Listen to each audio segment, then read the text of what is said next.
భూసేకరణ కూడా జరగలేదు.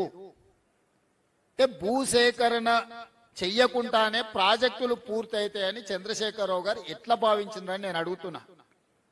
అంటే ఆయన ఆలోచన ఎంతసేపు ఉన్నా పంపులు లిఫ్టులు, వేల కోట్ల కాంట్రాక్టర్ల బిల్లులు చెల్లింపుడు, అందులో నుంచి నగదు కొట్టేసు.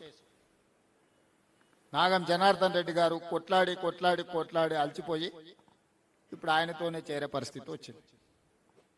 ఏ మాటకు ఆ మాట పాపం పెద్దలు నాగం జనార్దన్ రెడ్డి గారు ఈ పంపులలో లిఫ్టులలో జరిగిన అవినీతి మీద ఏండ్ల కొద్ది కొట్లాడే, సుప్రీంకోర్టు వరకు కూడా పోయి కొట్లాడవచ్చు.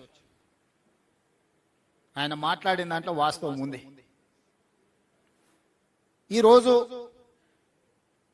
మేము అధికారం చేపట్టిన తర్వాత ఈ జిల్లా నుంచి ఎన్నికవడమే కాదు, ఈ జిల్లా నుంచి పుట్టి పెరిగి ఈ ప్రాంత పరిస్థితుల అవగాహన ఉండి 17 సంవత్సరాలు ప్రతిపక్షంలో జడ్పీటీసీగా, ఎమ్మెల్సీగా, ఎమ్మెల్యేగా, ఎంపీగా, పార్టీ నాయకుడిగా జిల్లా నలుమూలలు తిరిగిన నేను ఈ ప్రాజెక్టులను ఒక కొలిక్కి తీసుకురావాలనే ప్రయత్నం చేస్తే అసలు ఏది ఎక్కడుందో సరిచూసుకోవడానికే దాదాపుగా 2 సంవత్సరాలు పట్టింది. ఈరోజు వాటన్నిటిని కొలిక్కి తెచ్చి ముందుకు తీసుకెళ్దామంటే ఓహో పని చేసేటట్టే ఉన్నాడు, ఇదో కొలిక్కి వచ్చేటట్టే ఉంది కాబట్టి మేమేదో కార్యాచరణ తీసుకుంటాం, రాజకీయ కార్యాచరణ తీసుకుంటాం అని వాళ్ళు బయలుదేరారు. తప్పలేదు, తిన్నది అరగనే అరుగుతుంది, తిరగండి, నడవండి, చేసిన పాపాలు కొంచెమన్నా పోతాయి, కాశీ వరకు నడవండి, ఇంకా మంచిది. ఎందుకంటే మీరు చేసిన పాపాలు అంతా ఇంత కాదు, మీరు పాపాలు చేసుడే కాదు, ఆయన చేస్తుంటే చూసుడు కూడా మీరు చేసిన మహాపాపం. ఒక ఆయన గోసి కట్టుకొని రాజశేఖర రెడ్డి అనుకుంటాడు, గట్లెంబడి తిరిగి గోసి కట్టుకున్న వాళ్ళందరూ రాజశేఖర రెడ్డి అయితే బాగానే ఉంది. ఇటు పేరు మార్చుకున్నాడు ఇంకొక ఆయన. అసలు ఏ మాత్రం ప్రజలు ఏమనుకుంటారు, మనం ఇట్లా వ్యవహరిస్తే చీదరించుకుంటారా లేదా అన్న సోయి కూడా లేకుండా మా గురించి మాట్లాడి జిల్లాకు అన్యాయం చేసే ప్రయత్నం చేస్తున్నారు. ఈ రోజు నేను కొన్ని వివరాలు చెప్పదలుచుకున్నా. ఖర్చులు కాదు, జరిగిన అప్పులలో 10 సంవత్సరాలు బ్యాంకులలో తెచ్చిన అప్పులకు చంద్రశేఖరరావు గారు 41,118 కోట్లు బ్యాంకులకు అప్పులు అసలు కట్టింది. మిత్తి 43,385 కోట్లు.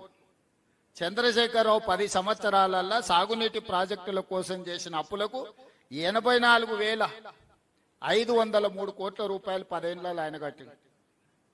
నేను అధికారంలోకి వచ్చిన తర్వాత ఆయన చేసిన అప్పుల భారం మొయ్యలేనంతగా మారి కరెక్ట్ 30 నెలల 33,567 కోట్ల అసలు, 18,554 కోట్ల మిత్తి. 30 నెలల చంద్రశేఖరరావు చేసిన పాపాలకు పాపాల బైరోడు నాకు అందించిన ఈ అప్పు 52,120 కోట్లు ఈ నెలకు కట్టిన నేను.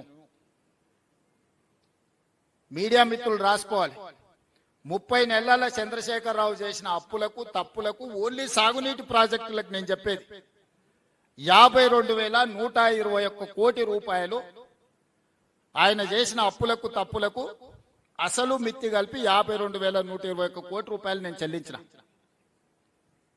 ఇక నేను పనులకి 30 నెలల్లో చెల్లించింది ఎంత అంటే 22,000 కోట్ల రూపాయలు. 52,000 కోట్ల రూపాయలు ఆయన చేసిన అప్పులకు నేను వడ్డీలు అసలు మిత్తి కడితే నేను మొత్తం రాష్ట్రంలో జరిగిన ప్రాజెక్టులకంతా నేను చెల్లించింది కాంట్రాక్టర్లకు 30 నెలల 22,000 కోట్లు. 22,000 కోట్లు రాష్ట్రం మొత్తం చెల్లిస్తే ఒక్క పాలమూరు జిల్లాలోనే 8,000 కోట్ల రూపాయలు దాదాపుగా. అంటే పాలమూరు జిల్లాకు నేను అధికంగా నిధులు ఇచ్చినట్ట, పాలమూరు జిల్లాకు అన్యాయం చేసినట్ట. ఇప్పటికీ జిల్లాల ప్రాజెక్టులు పూర్తి చేయాలంటే 4,000 ఎకరాల భూసేకరణ చేయాలి. భూసేకరణ చేయకుండా కాంట్రాక్టర్లకు ఎన్ని పైసలు ఇచ్చినా, కాలువ 5 కిలోమీటర్లు తొలవాలంటే 1 కిలోమీటరు భూసేకరణ చేసి మళ్ళీ 1/2 కిలోమీటర్ వదిలి మళ్ళీ 1/2 కిలోమీటర్ భూసేకరణ చేసి మళ్ళీ 1/2 కిలోమీటర్ వదిలితే నీళ్లు వారుతాయా? రిజర్వాయర్లలో ఆడాడ కొంత భూమి ఉంటే కోర్టులో పోయి స్టే తెచ్చుకుంటే రిజర్వాయర్లలో నీళ్లు నింపగలమా?